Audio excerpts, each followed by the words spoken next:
Nah, pada masa saat ini ketika kita lagi kesulitan dari segi ekonomi karena memang pandemi di mana-mana ya. Jadi banyak orang yang kehilangan pekerjaan juga, penghasilan juga berkurang.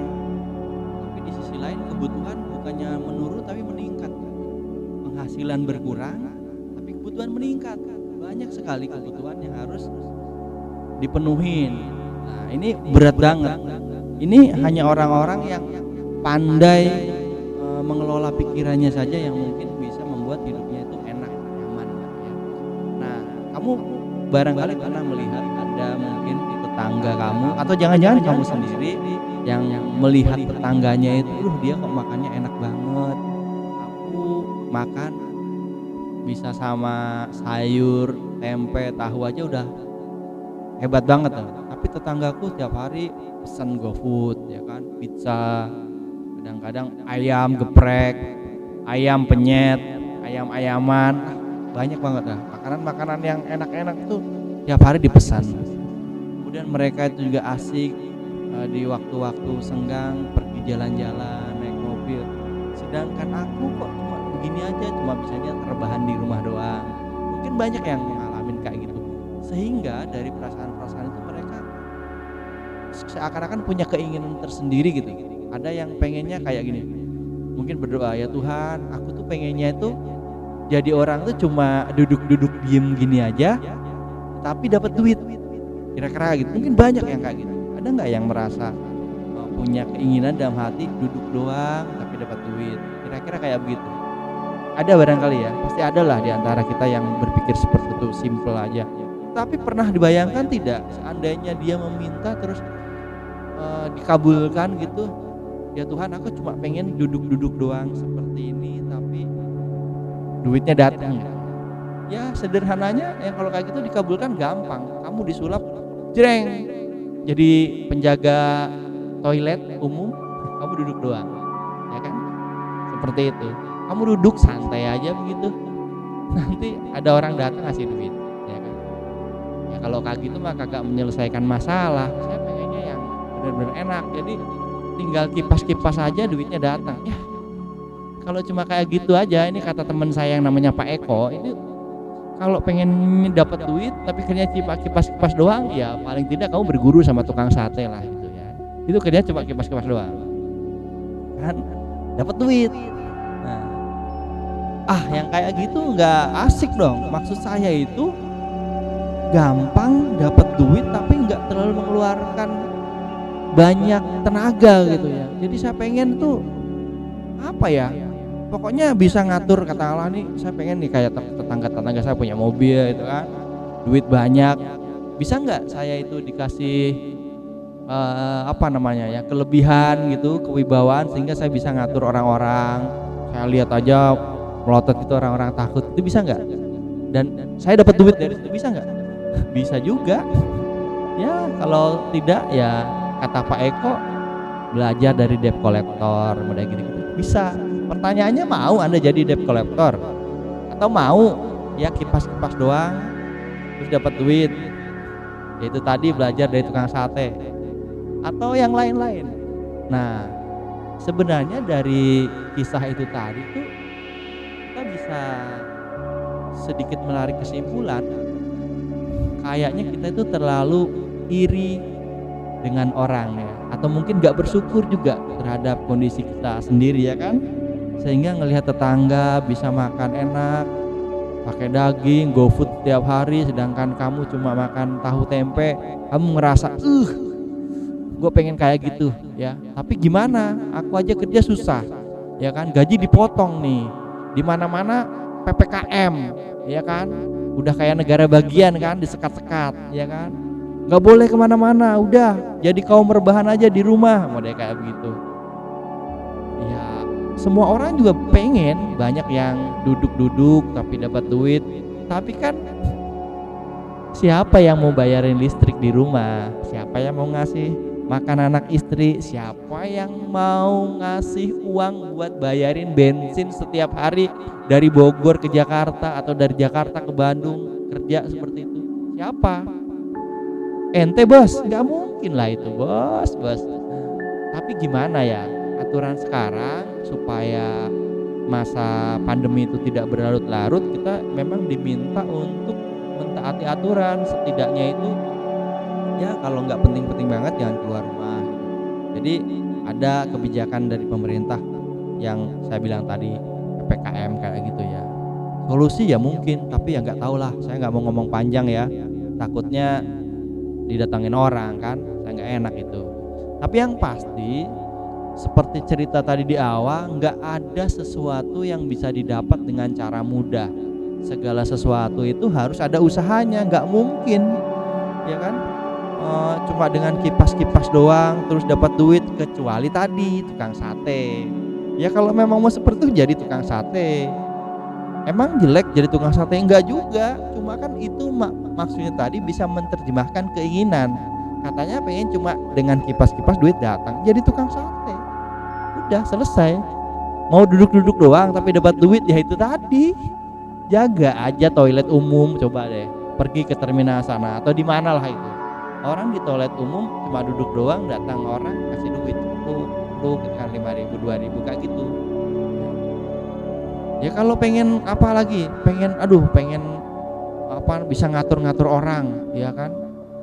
Bahkan orang-orang kaya saya atur-atur supaya saya punya nama gitu kan.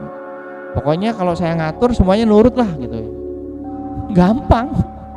Kamu pergi ke depan Indomaret atau Alfamaret gitu ya, terus jadi tukang parkir. Orang-orang yang bawa mobil mewah-mewah itu kamu suruh minggir, mundur, maju, pasti ngikut. Kalau kagak kan nabrak kan mobil. Seperti itu jatuhnya. Tapi pertanyaannya, beneran kamu mau kayak gitu? Ya, bisa ngatur orang-orang kaya yang bermobil nurut sama kamu. Ya terjemahannya kan kayak gitu aja. Sederhananya, kamu jadi tukang parkir selesai. Ya kan? Atau jadi tukang cukur. Presiden juga kalau mau dicukur kepalanya dipegang-pegang juga kagak akan marah, ya kan? Kamu pengen membuat orang-orang yang punya jabatan itu tunduk sama kamu suruh apa ngikut. Ya udah jadi tukang cukur juga bisa. Presiden Indonesia kalau mau cukur emang kepalanya nggak boleh dipegang, nggak mungkin. Nah, kalau bisa mau seperti itu ya itu tadi. Nah pertanyaannya, apakah betul keinginan kamu tuh seperti itu? Soalnya ketika keinginan kamu seperti itu, kayaknya tuh pengen mudahnya aja, pengen enaknya aja, tetapi prakteknya kan itu tadi, kamu mikir duduk dapat duit, enak banget hidup ya, duduk duit. Ternyata solusinya suruh jadi tukang jaga toilet umum. Bukan gue banget itu mah. Ya maksud aku itu suatu pekerjaan yang bener-bener ngasilin banyak duit tapi itu santai gitu. Apa? Bahkan dikerubutin cewek-cewek, para perempuan-perempuan tuh gimana caranya gitu. Kan mumpung masih muda kan pengen kita itu kan.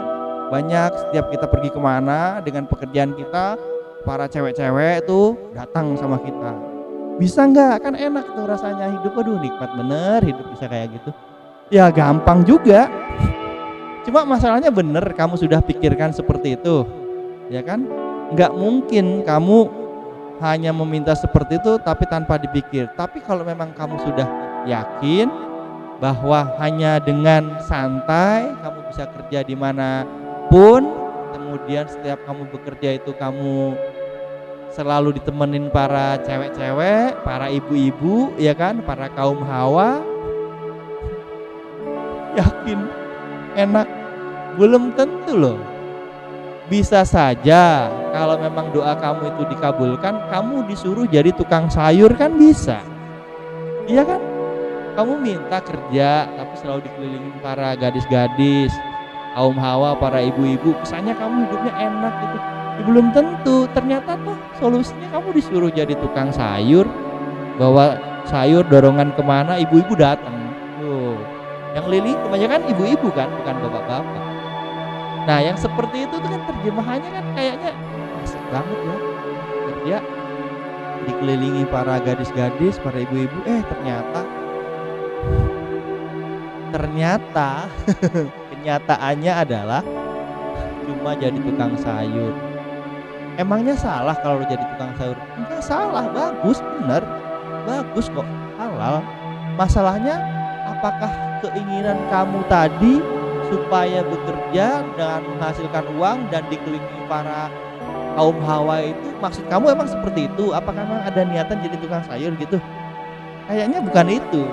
Nah, ini kebanyakan orang di sana tuh suka begitu dalam kehidupan nyata kita kan ya. Kadang kita bertetangga ngelihat tangga kayaknya enak banget hidupnya ya, gua kok cuma gini-gini aja gitu. Ngiri lagi. Kan ada lirik lagu, jangan iri, jangan iri, jangan iri dengki. Apaan itu ya? Yang seperti itulah, artinya itu kadang-kadang persepsi orang tuh salah. Makanya boleh kita itu menginginkan sesuatu yang mudah, yang simpel, yang gampang. Tapi kadang-kadang ketika kamu meminta seperti itu, kamu pikirkan dulu karena ternyata praktik di lapangan tidak seperti yang kau bayangkan, ya kan? Saya percaya penuh banyak orang di dunia ini yang punya keinginan duduk santai tapi dapat duit. Tapi itu tadi, jadi jaga toilet umum. Mau loh. Nggak tahu lah ya kembali ke masing-masing orang aja lah. Yang penting tuh halal pekerjaan mah, tapi terserah ya. Cuma dalam hal ini saya mau menggarisbawahi, ketika kamu minta sesuatu hanya gara-gara itu kamu mungkin iri, dengki sama tetangga karena mereka punya kayak gitu, sama temen karena mereka punya kemampuan seperti itu, udah punya ini, udah punya itu. Ya, seperti itulah yang terjadi ya. Kadang-kadang apa yang kamu mau realisasinya tidak sama. Itu semuanya bisa terjadi hanya gara-gara satu saja.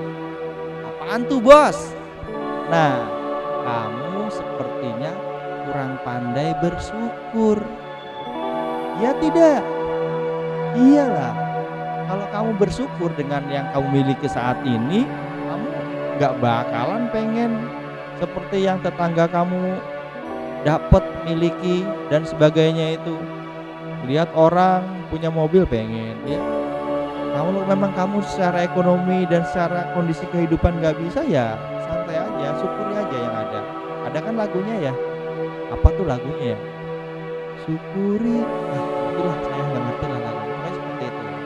Nah seperti itu jatuhnya, kamu sepertinya kurang pandai bersyukur. Jadi harus bersyukur ya kan, karena kalau kamu nggak bersyukur tuh selalu merasa kurang aja, dan itu tuh nggak bagus. Orang yang tidak bersyukur dengan apa yang dia miliki itu bisa membuat hidupnya itu nggak tenang, nggak nyaman, bahkan bisa merusak badan, sakit fisik dan pikiran. Betul tidak?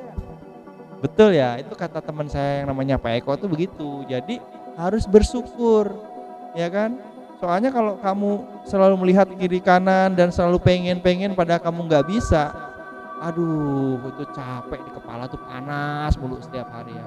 Yang ada karena seperti itu terus, pikiran kamu nyut-nyutan ya kan, badan kurus kering, akhirnya kamu sakit. Kena virus lagi ya kan, Covid. Ya, walau alam dah. Yang ada mungkin jalan-jalan ke kuburan. Makanya jangan seperti itu. Nah, terkait yang saya sampaikan tadi, maka sebaiknya kamu dari sekarang mulailah bersyukur, karena ternyata bersyukur tuh dampaknya itu tidak bersyukur tuh dampaknya banyak banget ya. Ini ada satu teman saya juga yang bilang ke saya, kalau nggak bersyukur tuh jelek banget dampaknya. Emangnya apa dampaknya? Ini kata teman saya yang namanya Pak Rijal itu, kalau nggak bersyukur tuh bisa membuat mindset kita itu rusak.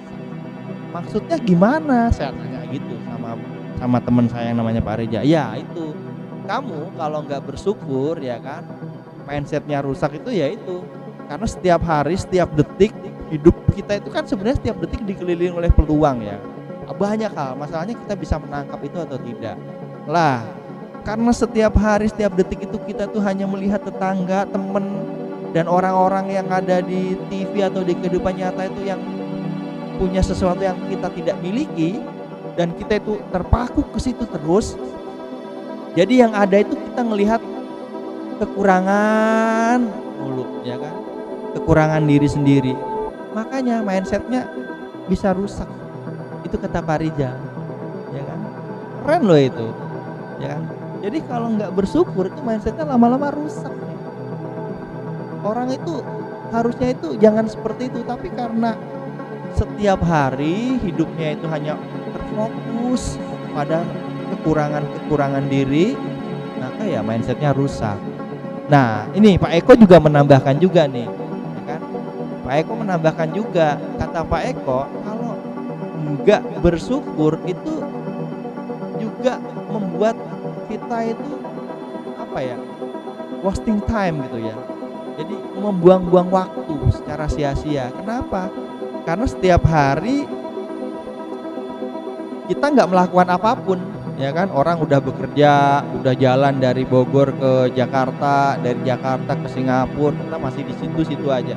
Kenapa? Karena otak kita masih fokus sama yang ngomongin kekurangan tadi yang saya bilang. Masih di situ aja. Kagak ada syukur-syukurnya, emang jadi orang masih di situ aja. Biarin aja orang makan enak, punya mobil, ya kamu jalanin aja hidup kamu. Ngapain dipikirin terus-terusan, yang ada kamu sakit. Itu setiap hari kamu melakukan kayak gitu, berapa banyak waktu yang kamu buang sia-sia? Kan banyak banget itu. Makanya nggak usah dilakukan, ya kan? Belum lagi, ya kan, kalau kamu tidak memiliki keterampilan bersyukur tuh apa ya? Kualitas hidup kamu itu turun. Kenapa? Ya karena ya otak kamu tuh selalu ngomongin yang kurang-kurang, yang negatif-negatif mulu. Orang udah belajar banyak dari sana sini dengan waktu yang ada, kamu masih gitu-gitu aja. Jadi orang sudah di masa sekarang tuh yang tadinya orang kerja itu harus ketemu, sekarang orang bekerja hanya dengan virtual aja udah dapat duit bisa. Orang yang tadinya kerja itu harus jualan apa namanya, keripik Mustafa, ya kan, pergi kemana-mana, ya dianterin naik motor kemana-mana, ngabisin waktu dan tempat gitu. Karena punya kemampuan dan mengasah terus, maka dia belajar analisis YouTube gitu kan. Kayak teman saya yang lain itu dia ngasihin duit kayak gitu. Nah, kita harus jeli dengan seperti itu. Bukan berarti pekerjaan yang lain-lain itu nggak bagus, tapi memang kalau kita memiliki rasa bersyukur, kualitas hidup kita itu juga akan terus naik, dan kita itu selalu positif ya cara berpikirnya. Tapi kalau kita nggak bersyukur, kualitas hidup kita turun, ya kan? Maka banyak hal-hal yang kita ketinggalan jatuhnya. Orang sudah bisa apa namanya?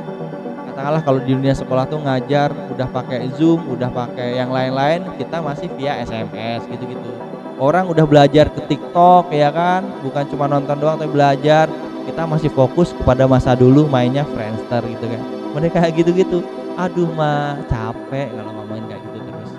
Ya. Makanya banyak dampak buruk ketika kita nggak bersyukur, ya kan. Rasa iri, dengki itu menggerogoti hati kita dan membuat kita itu hidupnya menjadi gak nyaman, gak enak, dan malah jatuh sakit. Jadi solusinya apa dong? Supaya kita bisa bersyukur. Nah, solusinya sederhana. Dari sekian ribu solusi yang ada ya, yang paling sederhana, jangan suka melihat orang di atas kita, ya kan? Sering-seringlah lihat orang yang kemampuannya di bawah kita. Itu kata Pak Rija teman saya, ya kan. Cara sederhana, jangan suka ngeliatin orang punya mobil, jadi pengen banget punya mobil, segala hal dilakuin, bahkan bisa melakukan kejahatan. Jadi kalau kayak gitu capek, mendingan banyak-banyak melihat orang yang kemampuannya di bawah kita. Contohnya kita sekarang udah punya motor, alhamdulillah, terima kasih Tuhan. Banyak orang yang belum punya motor, mereka masih jalan kaki, ya kan. Bahkan yang kemana-mana harus naik angkot, itu kan uang lagi. Jadi duitnya nggak ngumpul-ngumpul. Sederhana kan? Jangan terus suka ngelihat orang yang di atas kita, lihat orang yang di bawah kita. Dari situ aja. Yang lainnya apalagi solusi, banyak solusinya. Tapi kalau kamu bisa menerapkan yang seperti yang saya bilang barusan saja, itu kamu udah satu langkah lebih maju daripada yang sebelumnya. Maka untuk menutup pembicaraan kita hari ini, jadilah manusia yang pandai bersyukur dan jangan menjadi orang yang suka iri, dengki, nggak boleh ya. Oke, nggak boleh ya. Oke, semoga pembicaraan sederhana ini, pembicaraan ringan ini ada manfaatnya buat kamu, buat kalian yang nonton video ini ya.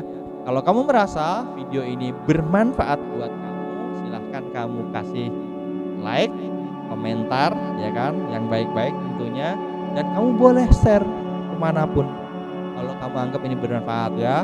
Oke, terima kasih banyak. Saya doakan kalian semuanya sukses dan rezekinya melimpah.